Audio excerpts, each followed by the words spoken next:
Hi, I'm Jeannie Wheeler with Jeannie Nadia Studios, and I'm back again with another styling tip for your photography. This week's subject is ribbon. So this is another low-cost way to add accessories and some interest to your photography. First of all, probably the most easiest thing that you can think about when you have ribbon is a headband, which I've actually done in these photos here. As you can see, just kind of clipping it to the side of my model's hair there and creating kind of an interesting headband.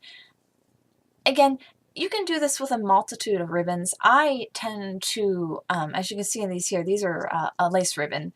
I tend to just go and seek out things with different textures and colors and try and play with that in my imagery. So I have some packets here. These are just little like ribbon packets that I picked up at Michael's, and they usually have them in their like they used to be the dollar bins, now it's like the $2 to $3, $5 bins. Inflation. So I kind of look for ones that have interesting textures, like this one here has this kind of cool fringy like ribbon, and then there's some other ones that they're all metallics. So I ended up picking this up, like silver, gold, other colors. I kind of find, go with what speaks to you, I guess, and then throw it in your bag when you go to a shoot and see what comes out of it. Or you can plan ahead when you're putting together an outfit and wardrobe and accessories, pulling out ribbons, saying, hey, this is a cool color, let's take this, and then add it in. I kind of go about it both ways. So I can show you here in this instance, instead of doing a headband on this model, I actually attached it so that it was covering her eyes to kind of create a little bit of intrigue. And again, this was one of those, I just had the ribbon in my bag on the fly at a group shoot and thought, let's just try this, experiment. Don't be afraid. If it looks stupid, whatever, then take it off and put it somewhere else, or don't use it. Never be afraid to just try something. You never know what you can come up with until you try it.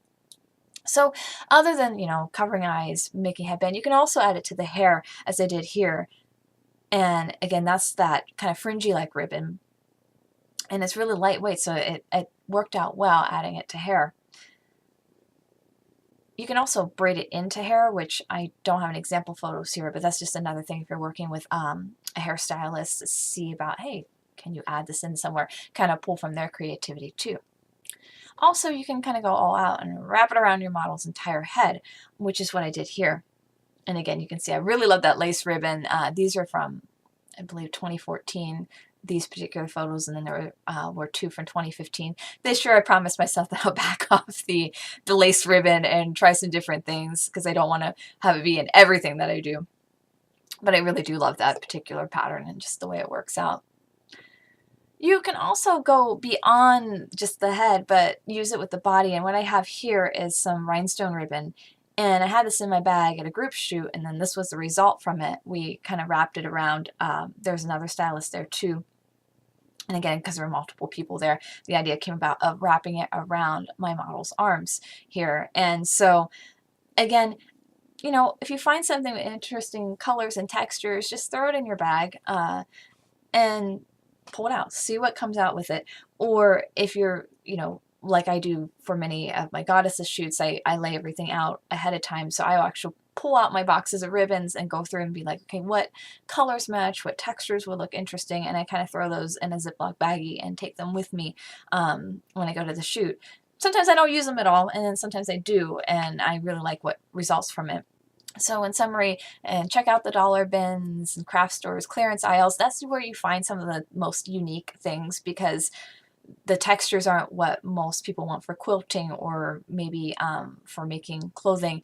And the colors too maybe are something that people are like, that's too bright, but that actually might work out really well as an accent in your photo.